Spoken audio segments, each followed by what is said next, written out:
और आगे बढ़ने से पहले आपको एक बार फिर याद दिला दें, TV9 भारतवर्ष पर 2024 चुनाव का सबसे एक्सक्लूसिव राजनीतिक इंटरव्यू देखिए आज शाम 5:20 पर प्रधानमंत्री एंड 5 एडिटर्स। तो आइए आपको ये भी बता दें, अब खबर राजनीति के मैदान से एक और बड़ी जानकारी आ रही है। संबलपुर से बीजेपी उम्मीदवार धर्मेंद्र प्रधान ने बड़ा बयान दिया है।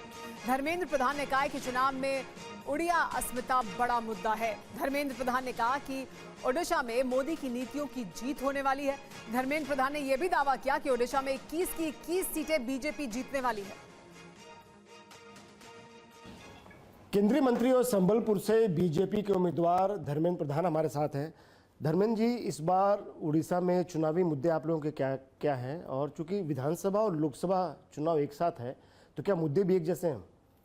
हाँ, एक संक्षेप में मैं कहूँ, 3 दिन पहले प्रधानमंत्री जी ने एक टीवी इंटरव्यू में ही उड़ीसा की राजनीतिक मुद्दे को सेट किया, इसकी नैरेटिव को सेट किया।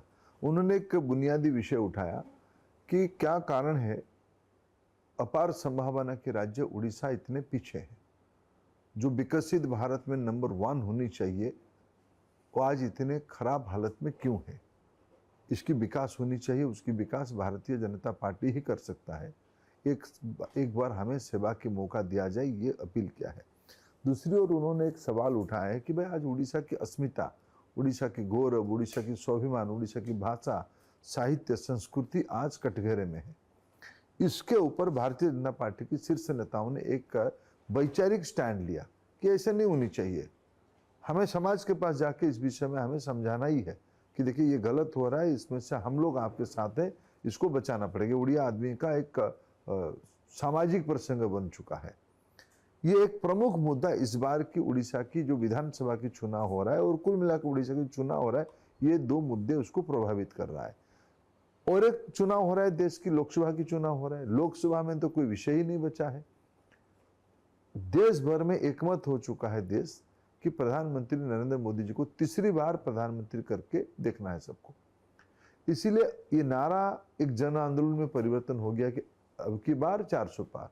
हम तो उड़ीसा में भी 21 का 21 सीट देंगे मोदी जी को। उड़ीसा की जनता की फैसला है, ऐसा हमें लगता है। उड़ीसा में भी सत्ता परिवर्तन होगा। ये 2 प्रमुख मुद्दे के ऊपर होगा, उड़िया अस्मिता, उड़िया स्वाभिमान और उड़ीसा को विकसित भारत में 1 नंबर राज्य करने के लिए प्रधानमंत्री की निवेदन, और मोदी जी को देश में तीसरी बार प्रधानमंत्री कराना। ये जो मुद्दे हैं, यही 3 विषय से ही उड़ीसा की चुनाव हो रहा है। लेकिन उड़ीसा की जो अस्मिता है वो खतरे में क्यों है आखिर, और इसके लिए कौन जिम्मेदार है? देखिए, जिम्मेवार हम सभी लोग हैं। जिम्मेवारी का बात आगे छोड़ो, प्रजातंत्र में कुछ चीज मर्यादा से होनी चाहिए।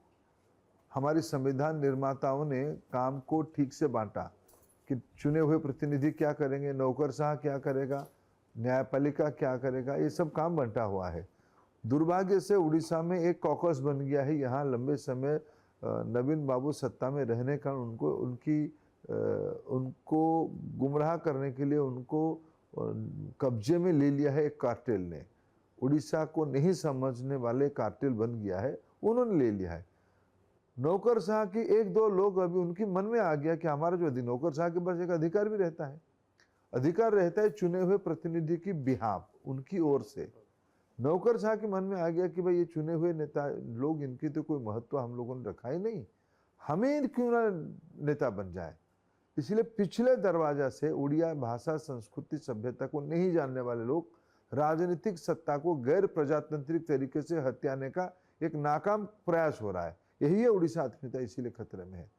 चलो, आप अच्छा प्रशासन भी कर लेते, उसको हम मानते हैं। आप अच्छा प्रशासन भी कर रहे हो क्या? 24 साल नवीन बाबू के शासन के बाद उड़ीसा के गांव में पीने की पानी नहीं है, उड़ीसा की खेतों में पानी नहीं है सिंचाई के लिए, शिक्षक नहीं है, बच्चे स्कूल छोड़ रहे हैं, स्वास्थ्य सेवा लचर हो चुका है, वो उसका कोई व्यवस्था ही नहीं बची है। सरकारी हॉस्पिटल्स में डॉक्टर ही नहीं है। गरीब आखिर जाए कहाँ जाए? यहाँ महिलाओं के ऊपर अत्याचार अकथनीय है। यहाँ कैबिनेट निर्णय करता है जो संविधान सुरक्षा आदिवासी जमीन को उसको बिक्री कर देने का अधिकार कैबिनेट ने दे दिया, अनुमति दे दिया। उड़ीसा से ज्यादा लोग, विशेष करके मुख्यमंत्री जी की गृह जिला जहाँ से वो लंबे समय तक प्रतिनिधित्व करते हैं, वो जिले से लोग सबसे ज्यादा जाते हैं बाहर राज्यों को काम करने के लिए।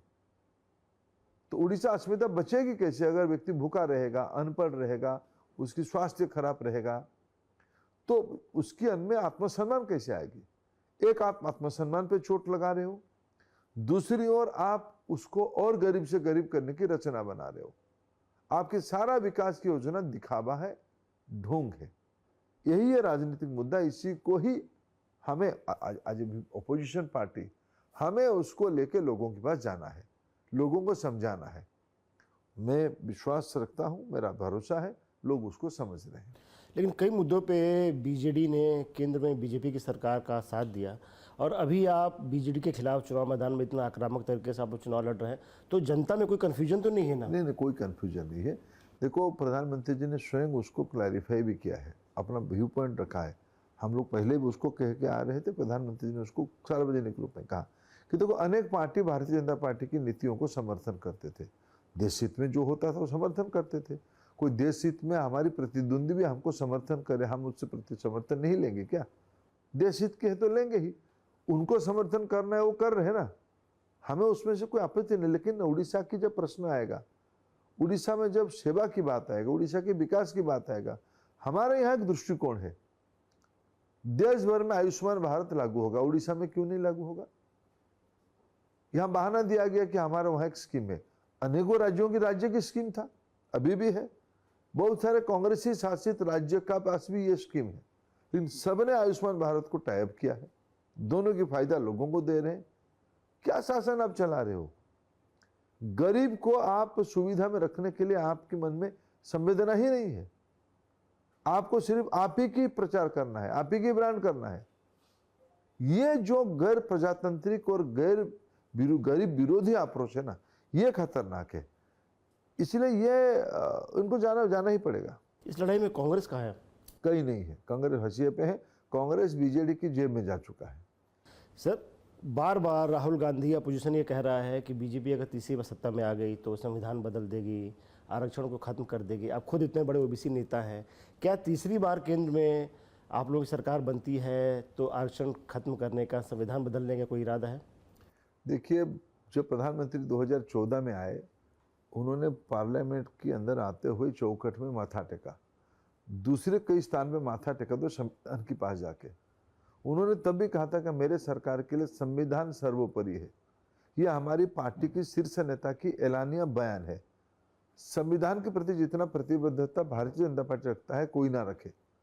कांग्रेस पार्टी क्या कहेगी? संविधान से दी हुई अधिकार को हनन करके उन्होंने इमरजेंसी लगाया था।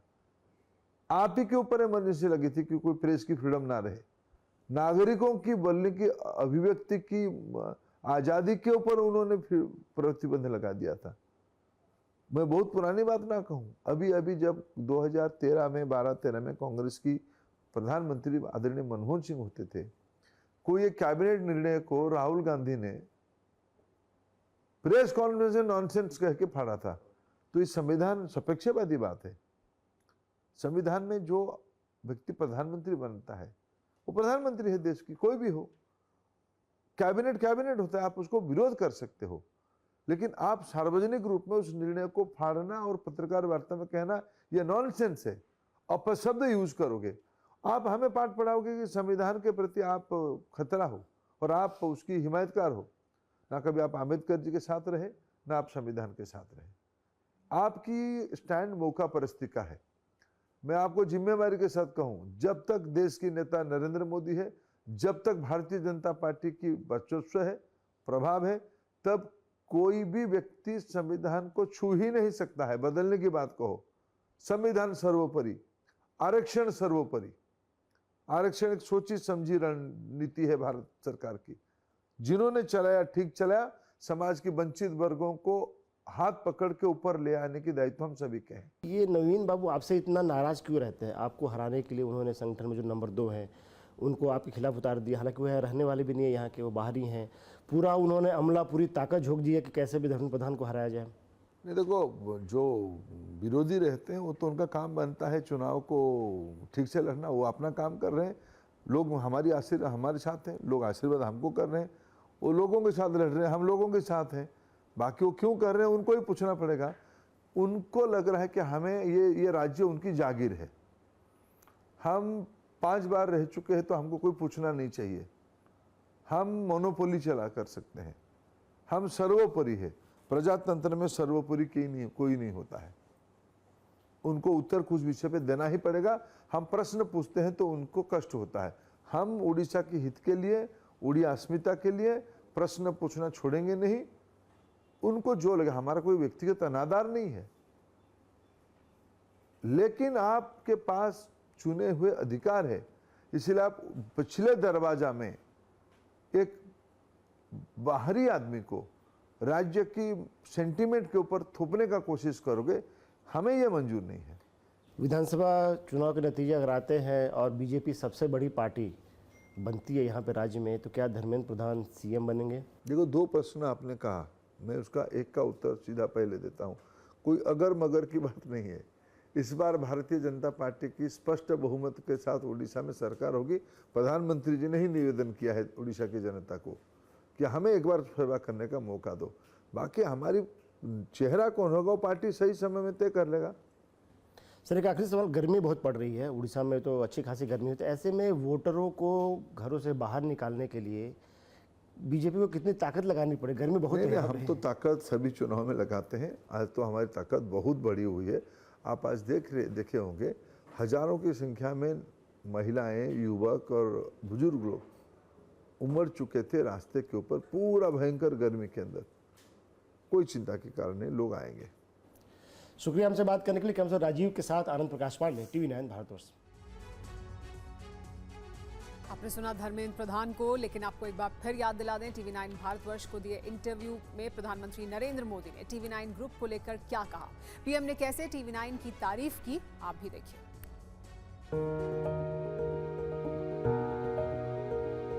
प्रधानमंत्री, बहुत बहुत शुक्रिया आपका। आपने TV9 परिवार के लिए समय निकाला, आपके लिए बहुत बहुत आभार। मैं सबसे पहले तो TV9 के पूरी टीम को मैं बधाई देता हूँ।